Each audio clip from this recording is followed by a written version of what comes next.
So here's the thing. I'm a big film geek. I'm also a big video game geek, although I don't get to play a lot of games a lot of the time. I've got all the gaming systems. I think I've got like 1,500 games total spread across all these platforms. I don't really get to play games. I keep buying the games because I hope at some point in time I will get to play them. To give you a clue, I actually just... in the month of December, I decided, hey, I'm going to take some time off. I'm going to sit back and I'm going to play me a game. So I fired up the Nintendo Switch and I finally started to play Breath of the Wild, the Link's Adventure thing, and outstanding game, but I had owned that thing since it came out. I just hadn't had a chance to play it. Love the friggin' game. It's outstanding. If you've not played it, play it. The CEO of Ubisoft. I don't know, I guess that's the CEO. Tremblay's the guy's name. He comes out the other day, and the weird thing is sometimes somebody will tell the truth, and people really don't like that sometimes. Well, Tremblay actually tells the truth. He says, hey, what's going to happen is we're going to get to the point where you don't own any of the media that you like to watch or listen to. As a matter of fact, if you think about music, it's already there. We don't own CDs anymore. We stream the stuff through Spotify or YouTube or iTunes or what have you. We don't own the music. Movies are much the same way. We've got streaming platforms now. We've got Amazon. We've got Hulu. I don't know who the hell watches Hulu, but we've got Hulu. We've got Netflix, which, let's be honest, Netflix is kind of like the latrine of content right now. So you've got these streaming platforms. We really don't own a lot of our films anymore or a lot of our TV series, but we used to. We used to have DVDs and Blu-rays, and we still got Blu-rays. Best Buy recently, they decided they're going to stop selling Blu-rays. The reason I think this is important, and Tremblay tells the truth, we're absolutely going to get to that part, but why I think that's important, when we no longer have access, when we no longer own these things, what happens when a company decides that they're going to remove it from the market? Something that we have enjoyed or something that we think is important, or they're going to change it. And I mention that because, hey, if you're not aware, George Lucas has changed Star Wars, I don't know how many times. Here's what you may not know. Han shot first. Exactly. Han absolutely shot first. Greedo did not shoot first. Greedo was a peaceful person. He was a pacifist. He was just sitting there having a friendly conversation, and here comes Han Solo blowing the dude away. What's interesting is if you're looking to watch the original Star Wars as it was presented in the theaters, Star Wars Empire and Return. If you're looking to watch that, do you know the only place you can find that these days?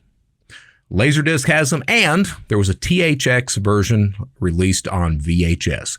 VHS. They have never been released on DVD, Blu-ray, streaming, anything else like that. Now think about that for a second. You can no longer watch, on modern technology, you could no longer watch the original Star Wars films. You get the special editions. Let's be honest, they suck. It gets worse than that. I'm a big fan.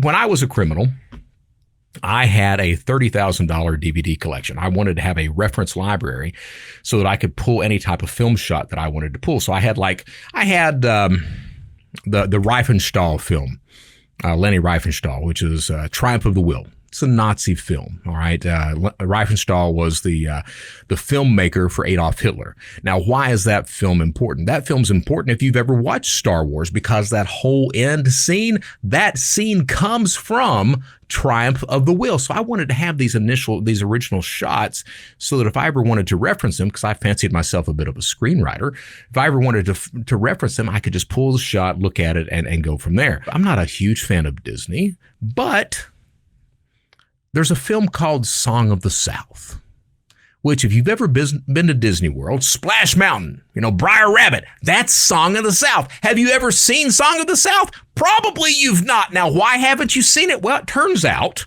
that it is a very good film, but it also turns out that, it's an embarrassment for Disney because all the slaves run around singing zippity-doo-dah, zippity-yay, my oh my, do what massa say. That's the problem. It really glorifies slavery. It says, hey, they didn't have a bad time at all. As a matter of fact, they enjoyed it. Because it says that, Disney has been very adamant about getting it removed from the market. Now, whether you agree with that or not, and, hey, I understand. I do. But at the same time, I want to be able to see that film. Put whatever disclaimer you want to on it, whatever else like that. I want to know what goes on in that film, because it's one of these films that mixes live action with animation. One of the first films to ever do that. So I want to be able to see things like that. Well, you can't get that film unless your ass goes on the pirate networks and decides to download it. And well, I mean, I have seen it, if that gives you any clue on anything. The point that I'm making is that when we no longer own the songs, the movies, the TV series, the books, anything else that we would like to read, it's very easy for the powers that be to remove or alter those things. And that becomes very problematic after a while. Now, how does that actually end? I don't know. I think that Tremblay is absolutely right. I think that we are absolutely going to get to the point where we no longer own anything at all. And I think this is where piracy comes in. The streaming networks, Netflix specifically, pretty much killed piracy because it was the only streaming platform. It was much cheaper to pay, $12 a month and try to get a VPN and hit the torrents and download the torrents onto whatever hard drive you had and whatever. It was much easier to just go with Netflix. Then as more streaming services popped up, they got more expensive over time. Piracy starts to come back into vogue after a while. So nowadays you've got a lot more torrent sites and people are downloading a lot more content because you can no longer go to one centralized streaming location and get content fairly cheaply. As we start to understand that we no longer own our own media, like video games, for example, a lot of the old Nintendo games, you cannot play on modern platforms. You can't do it. You have to have the old, virtual Game Boys or Game Boy Advance or whatever to play a lot of that software. So I'm thinking that as it becomes more common that we no longer own these things, and as we look back in our past and want to have this content, play the games, read the books, watch the films, listen to the music, what have you, I think we're going to see a new renaissance in piracy. I absolutely do. I don't think it's right, but I think that's what's going to happen.